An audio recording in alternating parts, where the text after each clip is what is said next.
क्या देश में कोरोना की स्थिति भयावह हो सकती है? देश में कोरोना से 10 की मौतें हो चुकी हैं। 1045 एक्टिव केस। महाराष्ट्र में सबसे ज्यादा 5 मौतें हुई हैं। एक हफ्ते में 787 नए मामले सामने आए। देश में कोरोना वायरस के मामलों की संख्या 1045 हो गई है। सबसे ज्यादा 430 एक्टिव केस केरल में है। महाराष्ट्र में 210, दिल्ली में 104 और गुजरात में 83 केस। कर्नाटक के 80 केसों में से सिर्फ 73 बेंगलुरु में है। वहीं महाराष्ट्र, राजस्थान, पश्चिम बंगाल और कर्नाटक में कुल 10 मरीजों की मौत हो चुकी है। इनमें से 8 की मौत एक हफ्ते के भीतर हुई। कोरोना से सबसे ज्यादा 5 मौतें महाराष्ट्र में हुई। ठाणे में सोमवार को एक महिला की मौत हुई।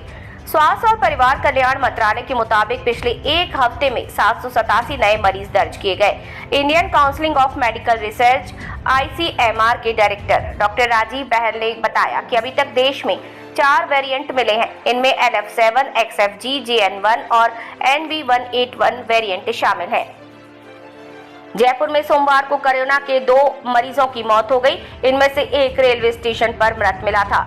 उसकी कोरोना रिपोर्ट पॉजिटिव आई। दूसरी मौत प्राइवेट हॉस्पिटल में भर्ती 26 साल के युवक की हुई। उसे पहले से ही टीबी की बीमारी थी। वहीं महाराष्ट्र के ठाणे में कोरोना पॉजिटिव महिला का इलाज के दौरान मौत हो गई।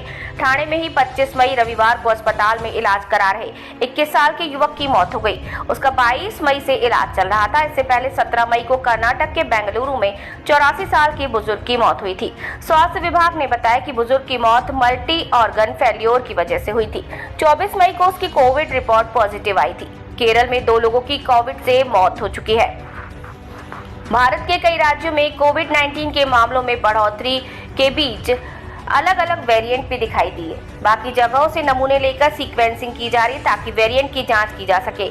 मामले बहुत गंभीर नहीं और लोगों को चिंता नहीं करनी चाहिए, बस सतर्क रहना है। वर्ल्ड हेल्थ ऑर्गेनाइजेशन ने भी इन्हें चिंताजनक नहीं माना। हालांकि निगरानी में रखे गए वेरिएंट के रूप में कैटेगराइज किया गया है। चीन सहित एशिया के दूसरे देशों में भी कोविड के बढ़ते मामलों में यही वेरिएंट दिखाई दे रहा है।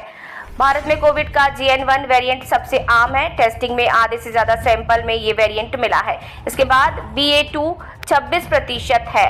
इसके अलावा अन्य वेरिएंट भी दिखाई दे रहे हैं, पर फिर भी चिंता का विषय इतना ज्यादा नहीं है। और इस तरह से कोरोना की अगर बात की जाए तो बस सतर्कता और सावधानी के साथ अगर चलते हैं तो ये कोरोना इतना ज्यादा खतरनाक साबित नहीं हो सकता।